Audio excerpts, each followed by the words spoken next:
I recently made myself some new clothes for the summer.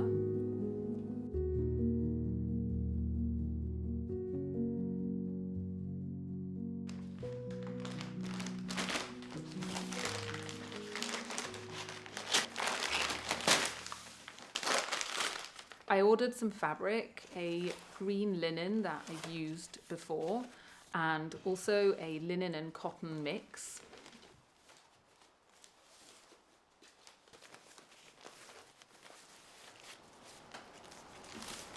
So I've been wearing this outfit, this linen shirt that I made, and this little vintage gingham waistcoat for quite a while. I just really like this outfit.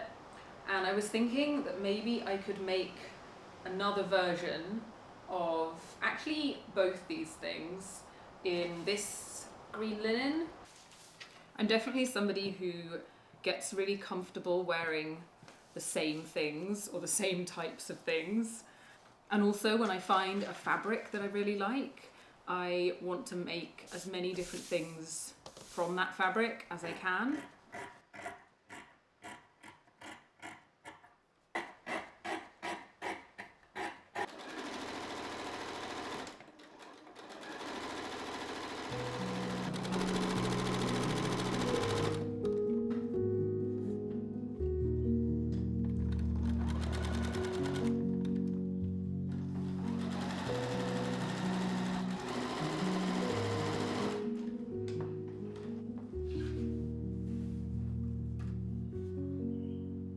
Once I finish sewing something, I really like to soak it and then let it dry. I find this lets the new seams and the new shapes the fabric has been put into relax, and the whole garment just feels a lot more complete.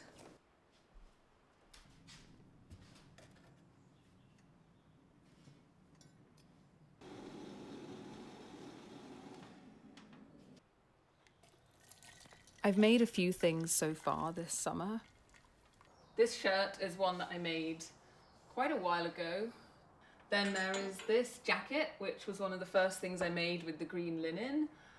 Then I made this blue dress to copy the green dress, and I really like this dress shape and this fabric.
So then I made a longer version of the white shirt.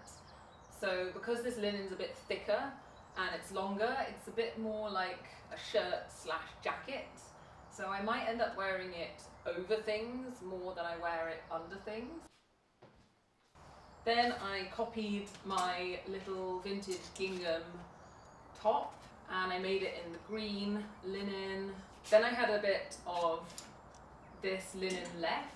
Not really enough to make something big, but I managed to squeeze out pieces for this little tie-up shirt, which I can probably wear on its own on really hot days, but also I think I will wear it like maybe even over this dress. I was really pleased with this item because it was kind of an accident, but it turned out to change the dress into quite a different style. in a really easy way.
I've got this pair of trousers that I've been wearing so much that they're kind of wearing out, and they've always actually been too long, and I just roll them up. So I thought it would be really good to make a pair of these in a different fabric that actually fits me a bit better.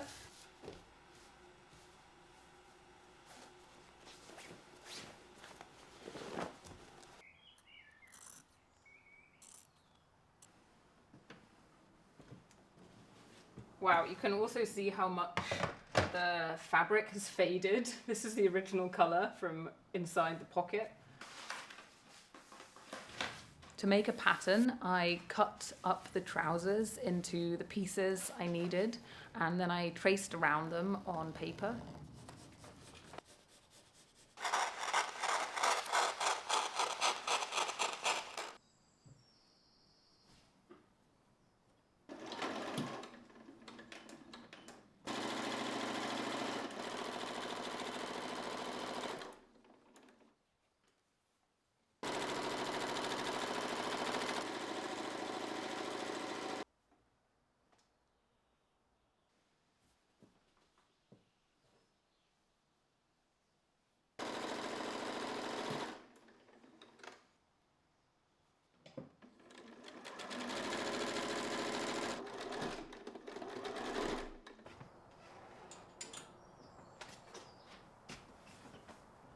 One thing I really love about the art studio is these pipes that run around the roof.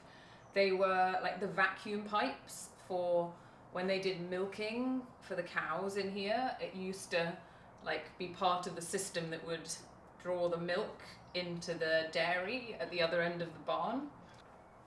I've actually found myself thinking quite a lot recently about the people who would have previously lived here, kind of even before my family was here. My family has owned the farm for just over 100 years, but there would also have been so many other people working on this farm, and I really wonder about them, especially when I'm making like clothes out of linen and wool, which are the fabrics they would have probably used. The main materials for clothes were wool and linen. I finished the trousers and I also made a matching top to go with them.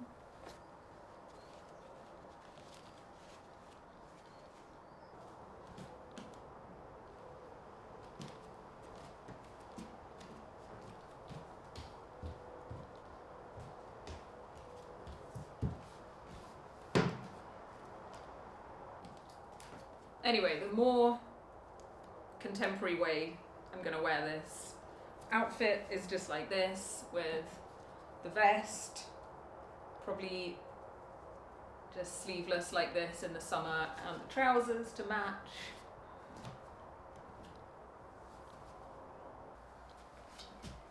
Honestly, the other thing I really like about this green linen, why I've made so many things from it, is the way that when I go outside, I feel like I just blend in with all the green nature around me.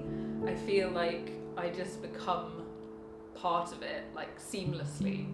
And I love that. I just love to feel like I'm camouflaged in the environment and I'm just immersed in everything that's living around me.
An idea I had this week was to try and make some bath salts with herbs and things and maybe essential oils mixed in, because I've got these magnesium Epsom salts, but I let them go soggy and now they've all turned into a lump. So I thought because they've gone a bit damp, I could put them in the dehydrator and dry them out again. And then I realised that if I was going to do that, I might as well add some things to them, like dissolve them a bit, add some scents maybe, or even some herbs, and try and make something a bit more interesting. I wanted to colour my bath salts, and I know that you can make a natural green colour with spinach leaves. But I thought I would try using some wild plants, some nettles, and also a plant called cleavers, which is that stuff that sticks to your clothes.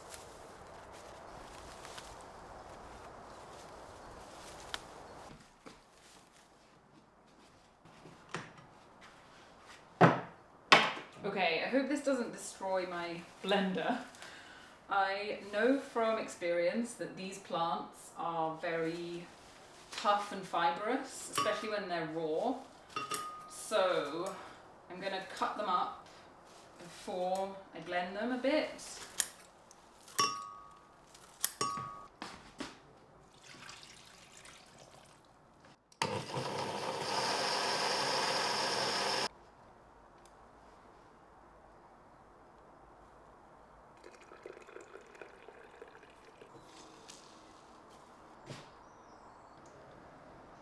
Whoa, okay, this is way darker and greener than I expected.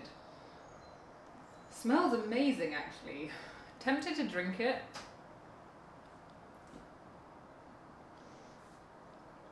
Probably gonna regret this.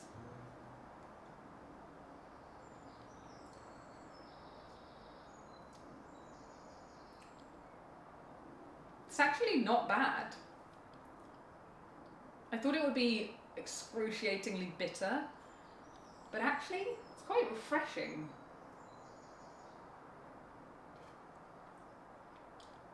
Kind of cucumbery. With ice, actually, I think that would be delicious. I added a few drops of essential oils. I've also got some dried seaweed, and this is some dried rock samphire. I also added some thyme that I picked from my herb garden.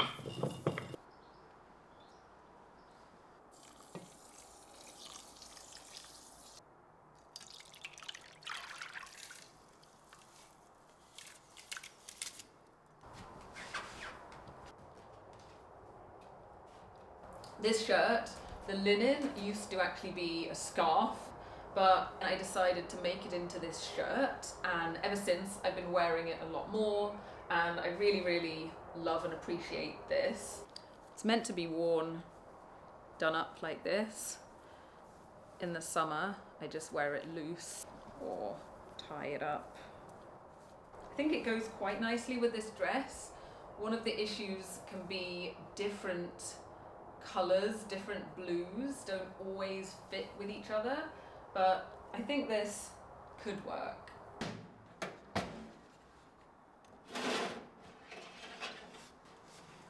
Okay, so my bath salts are dry now. They smell good, I think. Can't really pick up the thyme that I added, but I can definitely smell the essential oils, and the colour is okay. It's not quite the colour I was going for. It's a little bit of a dirty green, but I'm still pretty pleased with this first attempt. Hopefully the herbs and things mixed into it will become more fragrant in hot bath. So I'm going to break it up and put it into a jar.